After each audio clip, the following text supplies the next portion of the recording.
Hi guys, and welcome back on my podcast. This is your host Betty. I hope you all are having a great day. So, let's see. Today, we're going to be talking about one of my favorite topics. Stress, anxiety. No, well, yes, but no. So, I was just thinking about how it is that I try to release my anxiety and my stress. I have a lot of panic attacks, a lot of anxiety attacks. So there's certain things that I do to cope with this, and things that I do before it even happens, just to try to avoid that. So I guess in between the main things that I like to do is read books. I mostly have a lot of books about astrology, palmistry, divination, relationships, and what else? And of course, books about anxiety and all that stuff. I also have audiobooks that, I like to listen. Depending on my mood, I have different ones about parenting, about anxiety, about getting rid of toxicity and all those things, how to cope with things and all that. So I try to learn a lot from other people. Also listening to music. Sometimes music gives you, it's like a power up. If you're in a video game and you hear the music, it just gives you this this energy pump, and you want to continue. Especially if you're working out or something, there's a certain kind of music that makes you just want to be so physically active and all that stuff. That's why when you do something like yoga or meditation, you should have calming music so you can be calm. So I guess there's different types, depending on how I feel. I could be just listening to Taylor Swift and just singing along. Sometimes, just having your own concert in your living room. It's all you need in your bedroom, in your shower. That helps. Watching TV. Not specifically just watching TV all day, but more watching something that you really like, something that's familiar to you. In my case, I like to stick with, if my brain is just everywhere, I usually just watch something that I had already watched, so I don't have to concentrate. Usually my go-to is Gilmore Girls. I can watch that on repeat forever and ever. When I finish that, I usually go back to Friends or Gossip Girl. Lately, I've been watching The Big Bang Theory. And what else? I think I watched some new shows. But mostly, those are my typicals that I go back to. And there's this one specific movie that I've been so obsessed about lately. I've literally have watched it probably 7 times or more this year. Yes. So, that one is the Eurovision Music Contest, the story of Fire Saga. It has Will Ferrell and Rachel McAdams in it.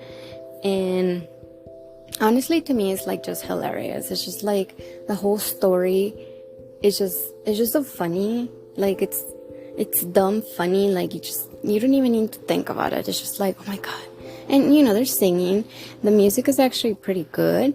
So that's just, it's probably what got me. That the music is just so good. I can see things are just coming from the heart, but also you can see how dumb people are because, but you should watch it. It's on Netflix. And not a fan of Will Ferrell or anything, but it was such a good, it was just good. I don't know, to me. And then Rachel McAdams, of course, she's a beaut, so you know that. Like I said, exercise too. Exercise can sometimes release all those stress hormones, help you, at some point you start, it's the mind and body thing, connection, your mind takes over your body, but in a good way, because you're trying to focus on like these things. What else? Taking a walk, if you cannot exercise or whatever, you're just taking a walk, just sweating some stuff out, getting some sunlight, just pumping your heart a little bit sometimes helps. Not the way that anxiety pumps it, because that's horrible. But yeah, and I guess there's more, but right now I wanted to emphasize in things that I used to do, or some people still do, to cope with anxiety and stress, but are not as healthy or not healthy, like drinking alcohol. I mean, if you have a glass of wine, whatever, that's fine. Getting stupid drunk because you have too many issues, that's just not gonna fix the issues. So I know we've all done it. Indulging in anything, like, just moderation is key. Anything that is not moderation is probably gluttony or whatever, and it's too much, and it's not gonna help you in a good way. Probably gonna end up with a stomachache or something. Also, like, shopping compulsively, like, if you can do shopping because you need to, like, I have no clothes, I have no shoes, whatever. But if you just do it because the fact that shopping makes you release, like, endorphins, like, it helps, it's like you feel, then you're a shopaholic. Like, you just have to spend money, and it's like you feel better because you have control of that money. Like, you made your life, you have money, now you spend it, and now you feel better. Because I don't know, I feel like people that had anxiety and stress, like, just they feel like they need to be in control of things. That's what anxiety is, not having control of something. I was just literally listening to this book that was just talking about,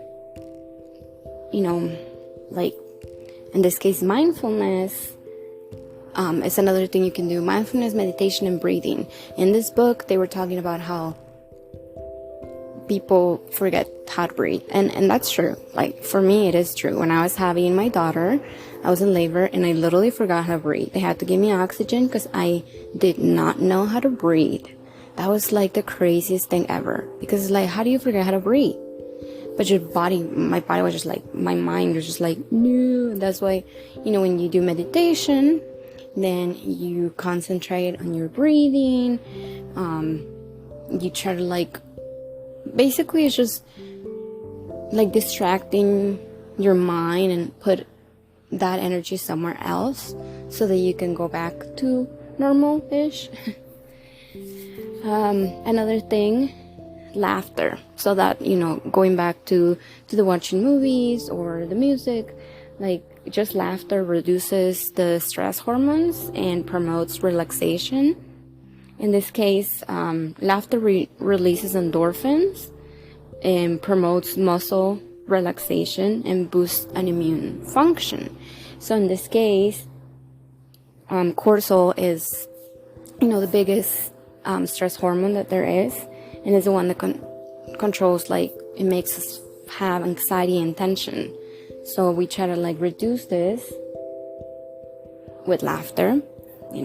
They say laughter is a good medicine to try to reduce the cortisol in your body, because cortisol is so powerful. Like, it's a hormone in your body, and it could change so much. And you could change your menstrual cycle. It could change, like, just your hormonal, like, your body starts showing up signs that you're just stressed, like rashes, hives.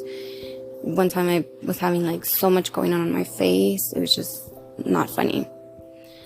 And I could tell my body was trying to, like, just telling me that I needed to, like, stop and, like, slow down.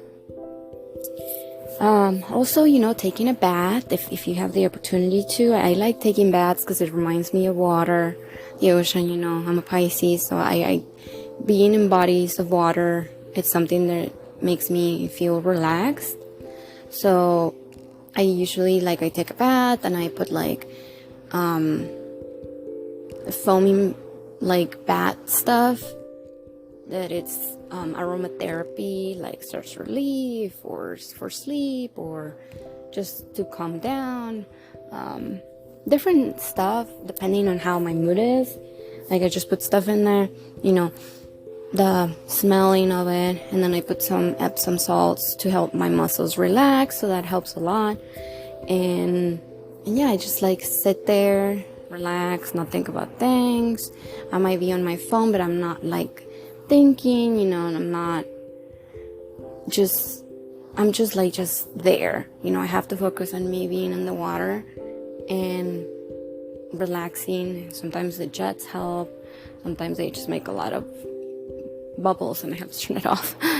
But, I try to do that, and a lot of people like taking a book when they go and take a bath, and watching a show. If I have a little table that goes in the bath, on top of the bathtub, and then I can put my iPad there or something. You just watch something funny, just something to ease your mind. So basically this is a 2-for-1 special. And then lastly, I guess most, more than anything, having a good support system can help, right? Not everybody has that. I know that because my family lives in Mexico and I don't. So it's just really hard having to be like detached from everyone else and just, I don't know.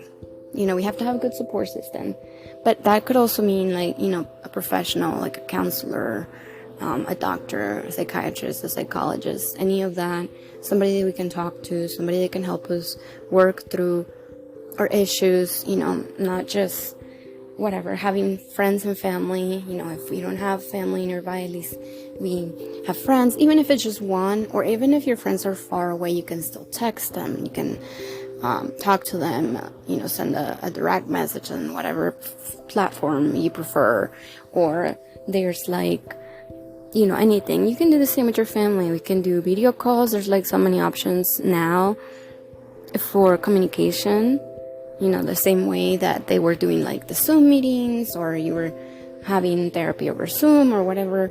They still do it. We can still do it. There's a lot of options. If you don't have anybody nearby, I know it's not the same and it feels pretty lonely, but there's always an option. Never feel so alone that you just don't want to be here anymore. So, guys, I support you all. Whatever thing, I'm here. If you feel like you have no one, reach out to me, and I'm here for you guys. And know that there's always someone there for you. And I love you all. Stay, follow, subscribe, and I'll see you guys in the next one. Bye.